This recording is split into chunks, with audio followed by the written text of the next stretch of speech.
Hello बच्चों, matric point YouTube channel में बच्चों आपका फिर से स्वागत है। बच्चों आज का टॉपिक रहेगा fundamental theorem of arithmetic. Fundamental theorem of arithmetic क्या है? Every composite number can be expressed as product of primes, ठीक है, and this factorization is unique. Composite number क्या है? ऐसा नंबर, ऐसा पॉजिटिव इंटीजर जिसके दो या दो से अधिक प्राइम फैक्टर्स हो तो वो कंपोजिट नंबर्स हैं। जैसे क्या होता है कंपोजिट नंबर क्या होता है? 20 का फैक्टर क्या हो गया? कोई कौन बताएगा? तो ये दो से अधिक फैक्टर्स हो गए तो ये कंपोजिट नंबर है। इसलिए आप फाइव कंपोजिट नंबर नहीं है, क्योंकि 5 का केवल फैक्टर होगा 5 और 1 आप कहेंगे कि 1 और 5 भी है। 5 का फैक्टर 5 और 1 है, तो ये 1 का प्राइम नंबर नहीं है, ठीक है ना। तो दो या दो से अधिक जिसके प्राइम फैक्टर्स हो वही कंपोजिट होता है, ठीक है बच्चों। तो मैं ये कहना चाह रहा हूं कि किसी भी कंपोजिट नंबर को दो या दो से अधिक प्राइम फैक्टर में एक्सप्रेस किया जा सकता है, और ये प्राइम फैक्टर्स क्या होते हैं? यूनिक होते हैं। यूनिक का मतलब ये होता है कि मान लो कि कोई भी, मान लो कि 10 है, 10 का प्राइम फैक्टराइजेशन करेंगे तो 2 into 5। अब कोई और भी करेगा 10 का प्राइम फैक्टर तो 2 into 5 ही करेगा, कोई दूसरा इसको किसी दूसरे फॉर्म में इसको प्राइम फैक्टराइजेशन नहीं किया जा सकता है। सिर्फ प्राइम फैक्टर यूनिक होता है, मतलब कि एक ही प्राइम फैक्टर किसी भी कंपोजिट नंबर का हो सकता है, ठीक है बच्चों। अब इसका यूज हम लोग कैसे करते थे? पहले इसका यूज हम लोग HCF फाइंड करने में करते थे। HCF फाइंड करने में इसका यूज करते थे। देखते हैं फॉर एग्जाम्पल सपोज कर लो, मान लो लिखा हो फाइंड HCF ऑफ 16 and 20, तो इसका प्राइम फैक्टराइजेशन के हेल्प से HCF फाइंड करना है। इसके पहले भी मैंने HCF बताया था, लेकिन वो बताया था यूक्लिड डिवीजन लेमा मेथड से, यानी डिवीजन मेथड से। तो वो अलग HCF मेथड है और ये HCF मेथड अलग होगा, ठीक है। तो इसके लिए आप क्या करेंगे? 16 का फैक्टर कर लो, और वो भी कैसा फैक्टर? प्राइम फैक्टराइजेशन करना है। तो ये हो गया 2 into 2 into 2 into 2। फिर 20 का प्राइम फैक्टराइजेशन करेंगे तो ये क्या हो जाएगा? 2 into 2 into 5 हो जाएगा। अगर आपको HCF फाइंड करना है, HCF मतलब हाईएस्ट कॉमन फैक्टर, तो कॉमन क्या होगा? एक तो 2 हो गया, एक और 2 हो गया। अब इसके बाद और कोई कॉमन फैक्टर नहीं मिलेंगे, तो वो हो जाएगा आपका 4 हो जाएगा HCF। समझ में आ गया बच्चों? तो ये है फंडामेंटल थ्योरम ऑफ अरिथमेटिक, और इसका यूज किस लिए किया जाता है? HCF फाइंड करने के लिए। किस मेथड से? प्राइम फैक्टराइजेशन मेथड से। और ये प्राइम फैक्टराइजेशन किसी भी कंपोजिट नंबर का यूनिक होता है। अब रेशनल नंबर पढ़ेंगे हम लोग। बच्चों आप लोगों ने रेशनल नंबर तो पहले भी पढ़ा होगा, 8, 9, 10 से ही पढ़े जा रहे हो, लेकिन रेशनल नंबर फिर से पढ़ेंगे हम लोग, ठीक है। थोड़ा और डीप में जाकर के पढ़ेंगे। इससे पहले नेचुरल नंबर पहले देखेंगे। नेचुरल नंबर्स क्या होता है? इसको आप पॉजिटिव इंटीजर या काउंटिंग नंबर भी बोलते हैं, ठीक है ना। पॉजिटिव इंटीजर्स, और इसे किस लेटर से इंडिकेट करते हैं? N से, और ये होता है 1, 2, 3। ये ऑलरेडी आपको पता है, ठीक है। इसके बाद होता है होल नंबर्स। इसको W से डिनोट करते हैं, और इसमें 0 एक एक्स्ट्रा आ जाता है। ये होता है ना, सबको पता है ऑलरेडी। इसके बाद होता है क्या? इंटीजर्स को Z से डिनोट करते हैं, बीच में 0, 1, 2, 3 इस तरह, और इधर होता है -1, -2, यानी बीच में 0, right side positive integers, left side negative integers. उसके बाद होता है रेशनल नंबर्स। ये भी डेफिनेशन आप जानते हो। The number of the form P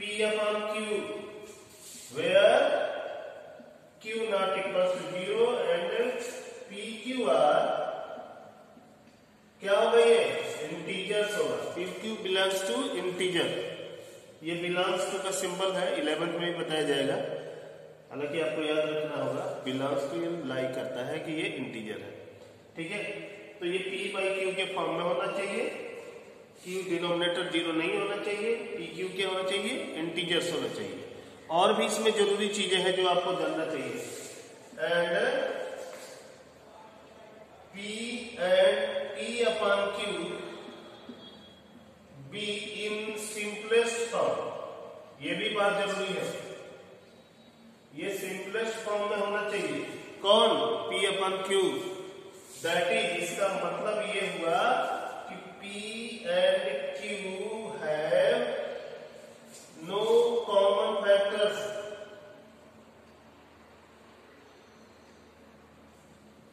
other than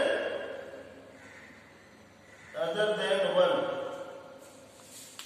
P upon Q किस तरह होना चाहिए? रेशनल नंबर है P upon Q, तो Q नॉट इक्वल टू 0 होना चाहिए, P Q इंटीजर्स होना चाहिए, और P Q किस फॉर्म में होना चाहिए? सिंपलेस्ट फॉर्म में होना चाहिए। सिंपलेस्ट फॉर्म का एक और नाम है, क्या नाम है? Standard form.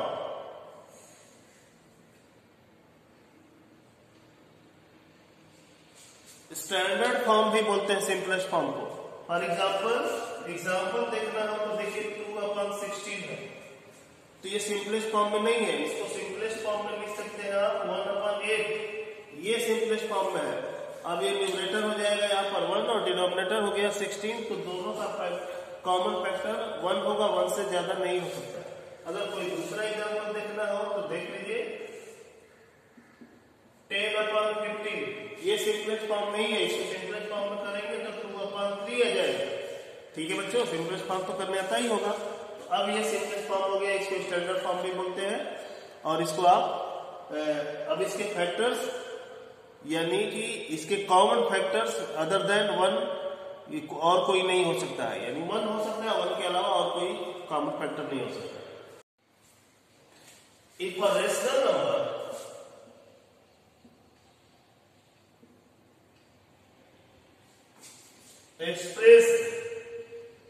is expressed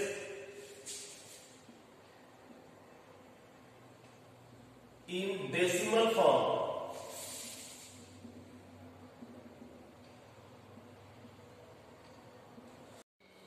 अगर किसी रेशनल नंबर को डेसिमल फॉर्म में एक्सप्रेस कर दें तो क्या होगा? Decimal form, then it is either terminating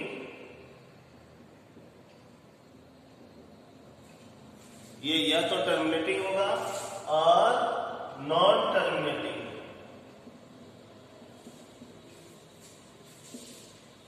repeating,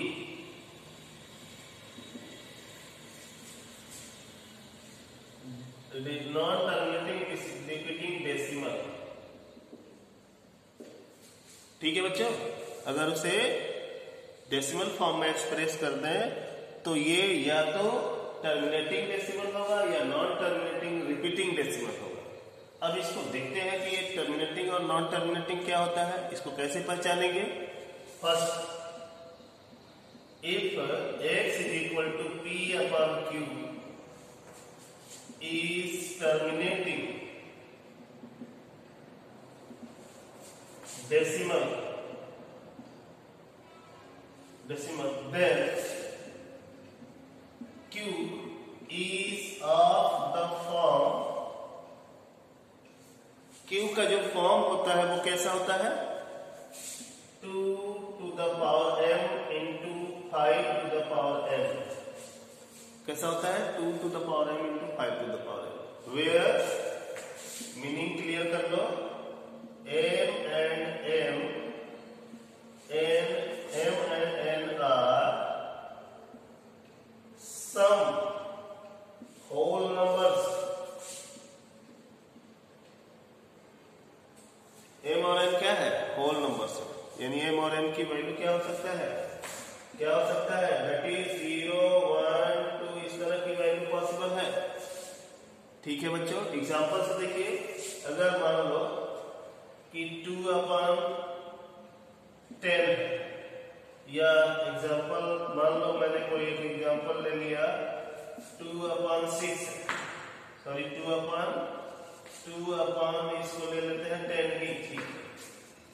तो वैसे तो इसको और सिंप्लीफाई कर सकते हैं हम लोग, 1/5 कर सकते हैं, लेकिन मैंने जानबूझकर ऐसा लिया। अब देखेंगे आपको 2/2 × 5 है, तो ये इस फॉर्म में है, और इसका पावर क्या है 1, और इसका भी पावर क्या है 1, तो दोनों का पावर जो 1 है वो इसमें जो होल नंबर है उस पर लाई कर रहा है, उसमें है।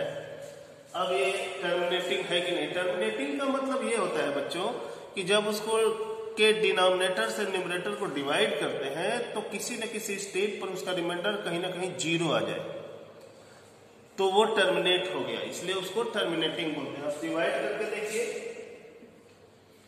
2 में डिवाइड करेंगे 10 से तो पॉइंट हो जाएगा और यहाँ 0 हो जाएगा, तो 2 टाइम जाएगा, तो ये हो जाएगा 20, तो ये रिमाइंडर क्या आ गया इसका 0 आ गया, तो ये क्या हो गया टर्मिनेटिंग हो गया, इसकी वैल्यू 0.2 आ गया, तो टर्मिनेटिंग डेसिमल हो गया। ठीक है बच्चों, अगर टर्मिनेट नहीं होता है तो नॉन टर्मिनेटिंग होगा, लेकिन उसके डेसिमल रिपीट करेंगे, ये भी देखा जाए।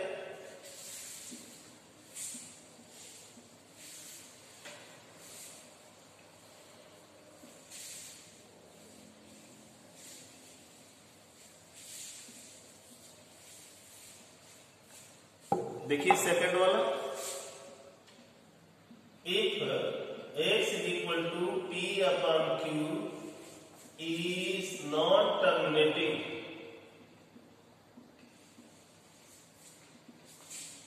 repeating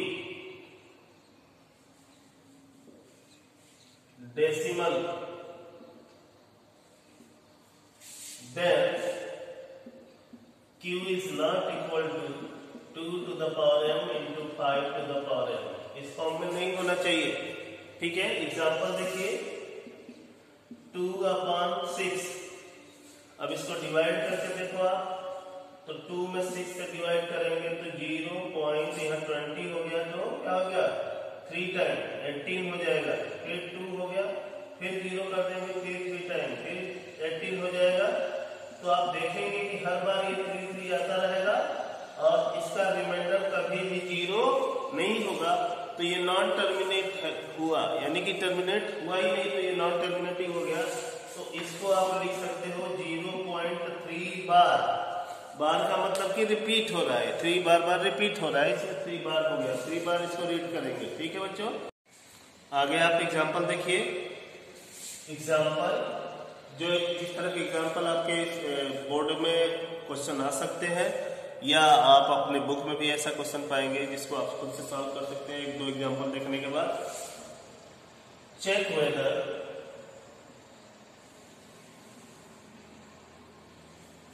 the given rational numbers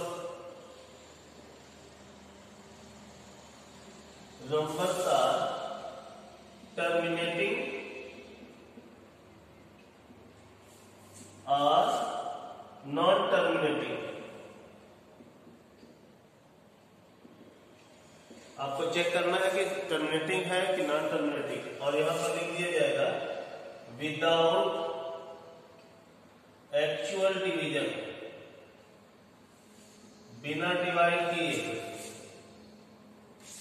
without actual division, बिना एक्चुअल डिवीजन किए हुए आप डायरेक्ट बताओ कि ये टर्मिनेटिंग है या नॉन टर्मिनेटिंग। देखो 2/55, सेकेंड 17/50, थर्ड 17/150। अब आप इसको बताओ, इसका फैक्टर क्या होगा 5 और 11 होगा। तो 5 तो है, 2 नहीं है, और 11 एक्स्ट्रा, 11 होना ही नहीं चाहिए, तो इसलिए ये नॉन टर्मिनेटिंग हो गया, ये नॉन टर्मिनेटिंग हो गया।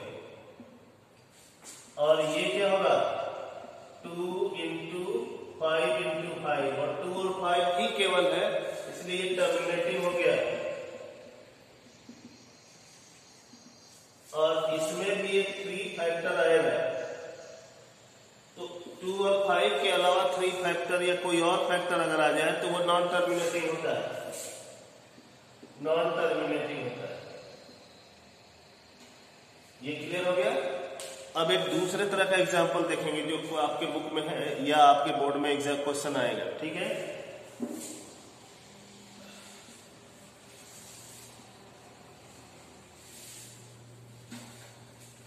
दूसरे तरह का एग्जांपल ये ऐसा आता है, example 2, express the rational number of the form P by Q। अगर मान लो मैंने क्वेश्चन दिया 2.3 पर बार कर दिया और इसको आपको किस चीज में चेंज करना है, P by Q के फॉर्म में, तो ये भी रेशनल नंबर है लेकिन ये नॉन टर्मिनेटिंग, अभी मैंने आपको बताया था। तो इसको कैसे सॉल्व करोगे, ऐसे देखो, लेट कर लो x इक्वल टू 2.3333, क्योंकि आपको पहले से पता है कि 3 बार का मतलब 3 रिपीट हो रहा है, ठीक है बच्चों। इसको मैंने फर्स्ट इक्वेशन। अब आपको ये देखना है कि ये जो रिपीटिंग नंबर है वो कितने डिजिट के बाद रिपीट हो रहा है। तो देखिए केवल एक डिजिट के बाद ही रिपीट हो रहा है, तो इसमें बोथ साइड 10 से मल्टीप्लाई करेंगे। अगर 2 डिजिट के बाद रिपीट हो तो उसमें 100 से मल्टीप्लाई करेंगे, 3 डिजिट के बाद रिपीट हो तो उसमें 1000 से मल्टीप्लाई करेंगे। इस तरह से आप इसको करेंगे, ठीक है। आगे देखेंगे, देखिए multiplying by 10 on both sides, तो क्या हो जाएगा, 10x इक्वल टू 23.3333, इसी तरह से होगा ना, ठीक है। अभी आप क्या करोगे,